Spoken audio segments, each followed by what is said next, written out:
अस्सलाम वालेकुम। आज की इस लेक्चर में हम लोग करेंगे artificial gravity in space station. ठीक है, सबसे पहले हम लोग यहाँ पे इसकी थ्योरी को बुक से रीड करेंगे, उसके बाद हम लोग इसकी डेरिवेशन को कॉपी पे करेंगे। ठीक है, यानी मैं समझाऊंगी। अब यहाँ पे सबसे पहले है, you have probably seen picture of astronauts in a space capsule. आप लोगों ने डायग्राम देखी होगी। कह रहे हैं स्पेस शटल और space station similar to figure 5.26। 5.26 में जो डायग्राम है इसी तरह की होती है। The internal space station ISS, the space shuttle and the satellites are design to stay in orbit, और ये ऑर्बिट में घूमती रहती हैं। Neither falling to the ground, ये ग्राउंड में नहीं गिरती, और ना ही nor shooting in off into space, ना स्पेस में जाती हैं। ठीक है, ना ये स्पेस में शूट करती हैं, ना ये ग्राउंड में फॉल करती हैं। उसके बाद है, since the astronaut in the space station are both falling and nothing is holding them against the pull of gravity, they are both in free fall and free weightless. क्योंकि हम लोग यहाँ पे देख रहे हैं कि एस्ट्रोनॉट और जो स्पेस स्टेशन जो है वो दोनों क्या कर रहे हैं, गिर रहे हैं, और उनको कोई पकड़ने वाला नहीं। तो वो एक दूसरे वो जो बंदा होगा वो अपने आप को क्या समझेगा, वेटलेसनेस समझेगा, यानी उसको सब लगेगा कि उसकी कोई वेट नहीं है। और वो क्या करे, वो और स्पेस जो स्पेस स्टेशन है वो दोनों क्या हो रहा है, फ्री फॉल हो रहा है। मतलब फ्री फॉल का मतलब क्या है, A = G है। ठीक है, उसके बाद है, weightlessness in a space station is highly inconvenient to a astronaut in many ways। तो weightlessness जो है ना वो highly inconvenient मतलब आसान नहीं होता बंदे के लिए, जो एस्ट्रोनॉट होता है उसके लिए आसान नहीं होता। ठीक है, आप देखिए यहाँ पे डायग्राम देख रहे हो कि यहाँ इनके लिए तो चलना भी दुश्वार है, क्योंकि इनके लिए जो ग्रेविटी है, ग्रेविटी की वैल्यू यहाँ पे एक्सेलेरेशन के बराबर आ रही है, इसीलिए इनके लिए चलना दुश्वार होता है और वो ओड़े होते हैं। ठीक है, the space station is continuously falling around our planet. Space station हमारे प्लेनेट के गिर्द कंटिन्यूसली फॉल कर रहे होते हैं। The astronauts and the object on the board are in a kind of free fall to and feel nearly weightless. तो मैं बता चुकी हूँ कि वेटलेसनेस का शिकार होते हैं और फ्री फॉल कर रहे होते हैं। अब इसके बाद स्टूडेंट्स हमारे पास नेक्स्ट है, water on the space station behaves as if in a zero gravity. यानी जो वाटर जो होती है स्पेस स्टेशन में वो भी क्या करती है, बिहेव करती है as if in a zero gravity environment, जैसे जीरो ग्रेविटी इन्वायरमेंट में, मतलब उसमें ग्रेविटी कोई नहीं है। अब अगर आप लोग टॉपिक का नाम देखें आर्टिफिशियल ग्रेविटी, मतलब क्या है कि ग्रेविटी हम लोग खुद प्रोड्यूस करेंगे, तो वो हम लोग देखेंगे कैसे करते हैं। Water would just float around the space station, पानी भी इसी तरह फ्लोट करती रहती है। ठीक है, अब इसके बाद हमारे पास in order to overcome these problem space stations must be built in the form of large wheels with hollow rims in as in figure. तो फिगर के साथ अगर आप लोग यहाँ पे देखें तो इन्होंने क्या बनाया हुआ है, एक रिम्स बनाया है, मतलब जिस तरह टायर होते हैं ना गाड़ी वगैरह के, उसके पहियों की तरह बनाया हुआ है। ठीक है, these would be set in rotation, तो ये रोटेट करती रहती है और वो इनके साथ चिपके हुए। ठीक है, अब इसके बाद क्या है कि in the form of large wheels with hollow rims, sorry, these would be set in rotation so that the outer rim which act as a floor. तो जो आउटर रिम है वो क्या इनके लिए एक्ट करती है, फ्लोर की तरह। अब यहाँ पे इन्होंने आर्टिफिशियल ग्रेविटी खुद बनाई हुई है। ठीक है, और इसकी डेरिवेशन हम लोग देखेंगे। Would have to apply a radial centimetre force. अब इस पर रेडियल सेंटीमीटर फोर्स रखनी है, मतलब वो ऐसी फोर्स जो उसको इन्वर्ट खींच रही है। ठीक है स्टूडेंट्स, को इन्वर्ट भी एक फोर्स खींच रही है। सेंटीमीटर फोर्स है जिसको बोलते हैं टू द ऑक्यूपेंट्स और any object inside them keeping in circle. ठीक है, मूविंग इन सर्कल, उसको सर्कल में मूव करने के लिए उसको जोर देती है और वो उसको सेंटर में, या फिर किसी भी ऑब्जेक्ट को या फिर बंदे को सेंटर में खींचती है। Now in a rotating space station में क्या होता है, people will be stuck to the outside too. तो पीपल बाहर की तरफ से भी फंस जाते हैं। ठीक है, but with force equal to that of gravity, so they will be able to walk around on edges. तो वो एजिस पे जो, क्योंकि यहाँ पे फोर्स ऑफ ग्रेविटी लग रही है, मतलब उन्होंने खुद आर्टिफिशियल प्रिपेयर की है, तो उसकी वजह से क्या होगा कि वो बंदा एबल हो सकता है, बंदा काबिल हो सकता है कि वो एज पे वॉक कर सके। ठीक है, एच पे यानी किनारों पे व्हील के या रिम्स के।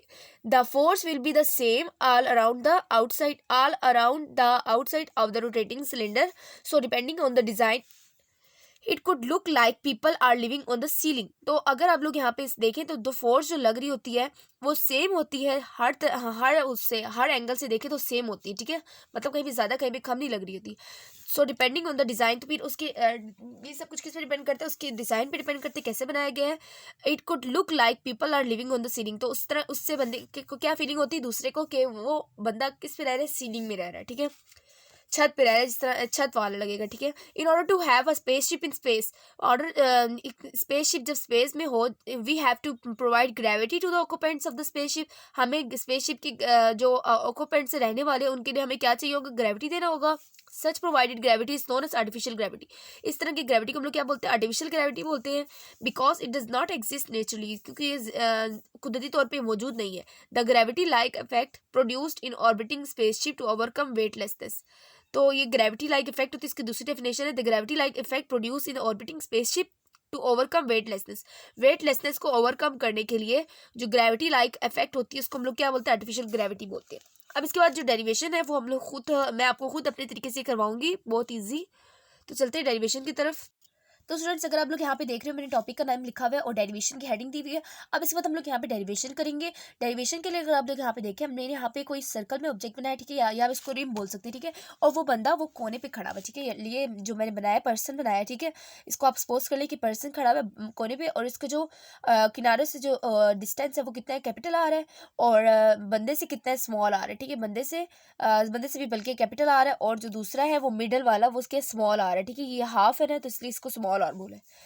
वेलोसिटी v के साथ ये एंगुलर वेलोसिटी भी, एंगुलर वेलोसिटी यानी सर्कल में घूम रही है, ठीक है, इस तरह। और हम लोग इससे आगे इसकी डेरिवेशन करेंगे। सबसे पहले आप लोगों को भी बताया था कि सेंटीमीटर एक्सेलरेशन भी ऑब्जेक्ट को सेंटर में मूव कराने में हेल्प करती है, ठीक है। तो हम लोग यहाँ पे सेंटीमीटर एक्सेलरेशन का सबसे पहले जिक्र करेंगे। ए सी हमारे पास क्या होता है, a C is equal to v square over r, v square over r के बराबर होता है। अब इसके बाद क्या हमारे पास, हम लोग को ये मालूम है वी हमारे पास किस बराबर है, हम लोग एंगुलर से भी रिलेट कर रहे हैं ना, तो फिर हम लोग एंगुलर के लिए एंगुलर वाली वेलोसिटी को यहाँ पुट करेंगे, ठीक है। V is equal to are omega, ठीक है।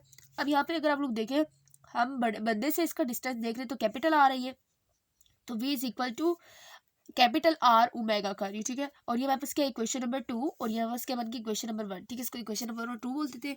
अब बोलती हूँ कि पुट 2 इन 1, इक्वेशन 2 को 1 में पुट करना है। तो स्टूडेंट ये हमारे पास क्या होगा, ए सी इज इक्वल टू वी का स्केयर, मतलब आर का स्केयर और ओमेगा का स्केयर हो जाएगा, डिवाइडेड बाय नीचे क्या है, स्मॉल आर की जगह मैं क्या लिख दूंगी, कैपिटल आर लिख दूंगी। मैंने आपको बताया कि हमारे पास बंदे तक का डिस्टेंस कितना है, कैपिटल आर है, ठीक है स्टूडेंट्स। इसके बाद हमारे पास क्या है, इसके बाद हम लोग इसको फर्दर सॉल्व करेंगे, आर स्केयर से कैंसिल, और हमारे पास क्या बच गया ऊपर, आर ओमेगा स्केयर बच गया। ये हमारे पास क्या बन गया, इक्वेशन नंबर 3। अब इसके बाद स्टूडेंट्स अगर आप लोग यहाँ पे देखें, हम लोगों ने आर्टिफिशियल ग्रेविटी खुद प्रोड्यूस की है, तो उसका क्या मतलब है, ए सी जो सेंटीमीटर एक्सेलरेशन है हम लोग किसके बराबर कर दे, जी के बराबर कर दे for artificial gravity. Artificial gravity में क्या होता है कि हमारे पास सेंटीमीटर एक्सेलरेशन किसके बराबर हो जाता है, जी के बराबर होता है। जी मतलब आर्टिफिशियल ग्रेविटी के लिए हम लोगों ने यूज़ किया है, तो हम लोग for artificial gravity A C is equal to, क्योंकि ये नेचुरली होता है ना सेंटीमीटर एक्सेलरेशन, हम लोगों ने तो खुद बनाया है, ठीक है, इसलिए g is equal to are omega square आ गया। हमें क्या चाहिए, हमें ओमेगा चाहिए, मतलब इसकी रेवोल्यूशन देख रही है हम लोगों ने। Omega square is equal to, ये वापस कौन सी बन गई, इक्वेशन नंबर 4। क्योंकि हमने ओमेगा निकालना है इसलिए हम लोग ये क्वेश्चन यहाँ पे थोड़ी देर के लिए रहने देंगे, उसके बाद हम लोग आगे फर्दर देखते हैं, ठीक है। हमें पता है एस वी नो डैट कि S is equal to S V, S is equal to we T होता है, ठीक है। यानी velocity distance is equal to velocity multiply by time for complete rotation of spaceship, ठीक है। स्पेसशिप की complete rotation में, for complete rotation of spaceship जब कंप्लीट रोटेट कर रहा हो, रोटेशन ऑफ स्पेसशिप, ठीक है। हमारे पास इस वक्त क्या होगा कि s is equal to 2πr, क्योंकि ये सर्कल है ना, तो सर्कल में हमारे पास क्या होता है, सर्कल में हमारे पास सरकमफेरेंस के बराबर आता है, मतलब 2πr के बराबर आएगा। s is equal to 2πr, और time is equal to capital T. Capital T क्यों किया, कैपिटल टी उस वक्त कहते हैं, इसको टाइम पीरियड कहते हैं, ठीक है। टाइम पीरियड उस वक्त हम लोग यूज़ करते हैं जब कोई ऐसा प्रोसेस जो रिपीटिशन में हो रहा हो, ठीक है। कोई ऐसा, क्योंकि ये कोई फिनोमिना रिपीटेडली होता रहता है, ठीक है, नेचर में, तो इसलिए हम लोग इसको क्या करेंगे, कैपिटल टी से रिप्लेस करेंगे और वी को वी ही रहने देंगे। अब इसके बाद इसको इन सबको हम लोग पुट करेंगे इस इक्वेशन में, ठीक है। हमारे पास ये क्या आ जाएगा, 2πr is equal to V और कैपिटल टी। अब इसके बाद हमें क्या चाहिए स्टूडेंट्स, अगर आप लोग यहाँ पे देखें, हम लोग यहाँ से v भी अलग कर सकते हैं अपनी मर्जी से। v is equal to 2πr over T, ठीक है, ये हमने खुद अलग कर लिया है। और इसके बाद हम लोग और क्या कर सकते हैं, और जो हम लोगों ने पीछे जो ओमेगा निकाला है, omega is equal to 2π over t, ये आपको पता है ना, ठीक है। क्योंकि ये omega is equal to 2π over t होता है। उसके बाद हम लोग लास्ट जो देखेंगे s r is v is equal to are omega, v is equal to are omega है, तो t इज इक्वल टू क्या हो जाएगा, 2πr ओवर आर ओमेगा। अब ये मैंने कहाँ से लाई हूँ, ठीक है, ये मैं इस इक्वेशन को यूज़ कर रही हूँ, ठीक है, इस इक्वेशन को यूज़ कर टी को अलहदा कर लिए और मैंने क्या कर दिया वी को यहाँ ला के डिवाइड कर दिए। वी हम लोगों ने पढ़ा V is equal to capital R omega होगा और 2 pi R over R omega. हम लोग यहाँ से टाइम पीरियड भी निकाल सकते हैं। टाइम पीरियड हम लोग कैसे निकालेंगे, आर से कैंसिल और 2 pi over omega. 2 pi over omega से हमारे पास क्या आ गया, टाइम पीरियड निकल आए। अब इसके बाद नेक्स्ट काम जो है कि omega is equal to 2 pi over T है और फ्रीक्वेंसी हमारे पास क्या होती है, 1/t होती है, ठीक है। फ्रीक्वेंसी हम लोगों ने पढ़ा हुआ है कि वो 1/t होती है, ठीक है, 1/t। अब हम लोग टी को उल्टा करेंगे तो हमारे पास क्या बन जाएगा, फ्रीक्वेंसी बन जाएगा ओमेगा ओवर 2 पाई, ओमेगा ओवर 2 पाई। और स्टूडेंट्स अगर आप लोग इसको रिलेट करें ओमेगा इससे इसके साथ हम लोग रिलेट करें तो omega is equal to 2 pi F हो जाएगा। अब ये कैसे हुआ स्टूडेंट्स, हम लोगों ने यहाँ पे टाइम पीरियड का जो फॉर्मूला था यहाँ पे पुट कर दिया, ठीक है। हम लोगों को पता है कि 1/f किसके बराबर है, 1/टी किसके बराबर है, एफ के बराबर है। सो हम लोग यहाँ पे क्या कहेंगे कि ओमेगा इज इक्वल टू, मैं आपको अलग बता रही हूँ ये वाला, ठीक है, ओमेगा इज इक्वल टू 2 पाई और 1/t को मैं अलहदा इस तरफ निकाली 1/t मैंने आपको क्या बताया कि एफ के बराबर है। सो मेरे पास यहाँ पे क्या आ जाएगा, omega is equal to 2 pi f. अब स्टूडेंट्स आप लोगों को क्लियर हो गया होगा कि ये कहाँ से आया है। तो हम लोग ने अभी बताया कि 1/t एफ के बराबर है। सो यहाँ पे हमारे पास 2 पाई एफ के बराबर आ जाएगा ओमेगा इज इक्वल टू। अब स्टूडेंट्स इक्वेशन नंबर 5 को पुट करना है 4 में, ठीक है। ये हमारे पास जो इक्वेशन आई है 5, इसको हम लोगों ने पुट करना है 4 में क्योंकि हमने इसको आधा काम किया हुआ था। तो हम लोग यहाँ पे क्या करेंगे, g is equal to r is equal to omega हमारे पास के बराबर है 2 पाई एफ के बराबर है और इसका हमारे पास क्या है, स्केयर है, ठीक है। इसको आगे फर्दर सॉल्व करेंगे तो हमारे पास ये क्या आएगा, g over r is equal to 4 pi square f square, ठीक है।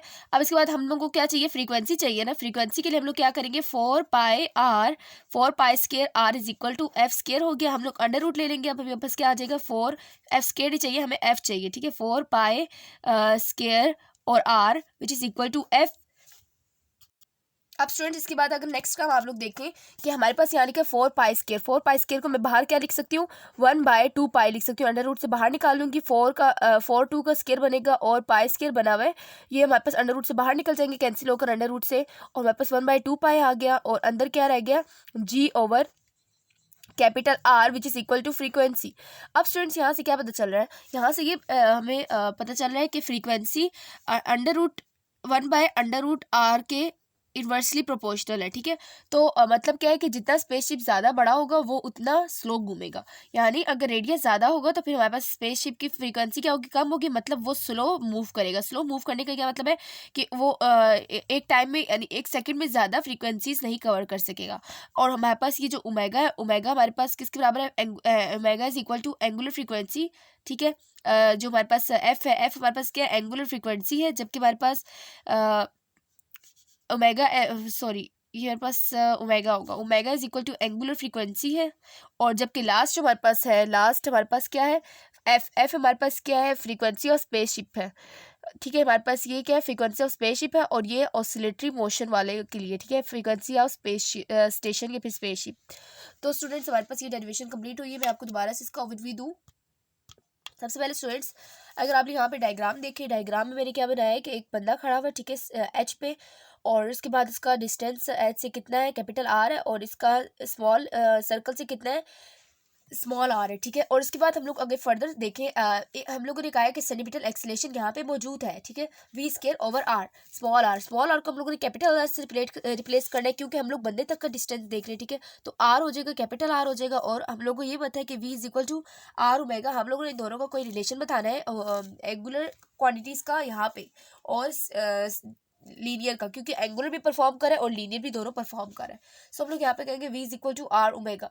अब इस इक्वेशन नंबर 2 को पुट करेंगे 1 में, हमारे पास ये क्या आएगा, a C is equal to r square omega square over r, जबकि a C is equal to cancel करके हमारे पास क्या आ गया, a C is equal to are omega square. अब इसका नेक्स्ट काम क्या है कि हम लोग आर्टिफिशियल ग्रेविटी प्रोड्यूस कर रहे हैं, तो हम लोग खुद बना रहे हैं, तो फिर हमारे पास a C is equal to g हो जाएगा, g is equal to are omega square, और g by r is equal to omega square. हमें तो फ्रीक्वेंसी चाहिए ना, हम लोगों ने ओमेगा को फ्रीक्वेंसी से कुछ ना कुछ तरीके से रिलेट करना है, ठीक है। तो हम लोगों ने क्या किया कि हमें पता है कि S is equal to we t for complete rotation of spaceship, s is equal to 2 pi r हो जाएगा क्योंकि सर्कमफेरेंस ऑफ सर्कल के बराबर होगा, और small t is equal to capital t, और इसको यहाँ पुट किया तो हमारे पास क्या है, 2 pi r is equal to we t. और हमें अगर हम लोग यहाँ से v निकालना चाहें ना, v हम लोग कैसे निकालते हैं, 2πr/t। और जब ओमेगा निकालना चाहे तो omega is equal to 2π/t हो जाएगा। ठीक है, omega is equal to 2π/t। अब omega is equal to 2π/t क्यों लिखा है हम लोगों ने, omega is equal to 2πr/t क्यों नहीं लिखा? क्योंकि आप लोगों ने बात याद रखनी कि ओमेगा क्या होता है, एक एंगल होता है। ओमेगा क्या होता है, एक एंगल होता है।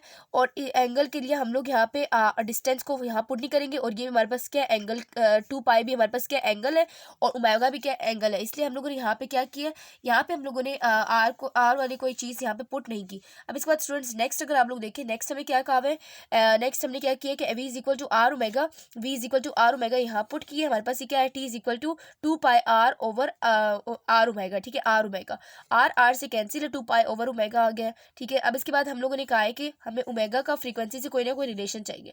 तो हम लोगों ने क्या कि omega is equal to 2π/t की। अभी मैंने आपको बताया कि 2π मल्टीप्लाई 1/t था। 1/t को मैंने रेडर कर दी, 1/t फ्रीक्वेंसी के बराबर है, 2πf आ गया, omega is equal to 2πf। अब हम लोग 2πf को वहाँ पुट करेंगे, जो हम लोगों ने इक्वेशन नंबर 4 छोड़ी थी वहाँ पुट करेंगे, और उसके बाद हमारे पास ये आंसर निकल आएगा।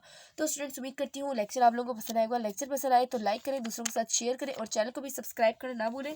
इंशाल्लाह नेक्स्ट लेक्चर में हम लोग करेंगे, नेक्स्ट लेक्चर जो है आर्टिफिशियल सेटेलाइट। ये सारा थ्योरी से रेलिवेंट है। ठीक है, इंशाल्लाह हम नेक्स्ट लेक्चर में करेंगे ऑर्बिटल वेलोसिटी। मिलते हैं नेक्स्ट लेक्चर में, तब तक के लिए अल्लाह हाफिज़।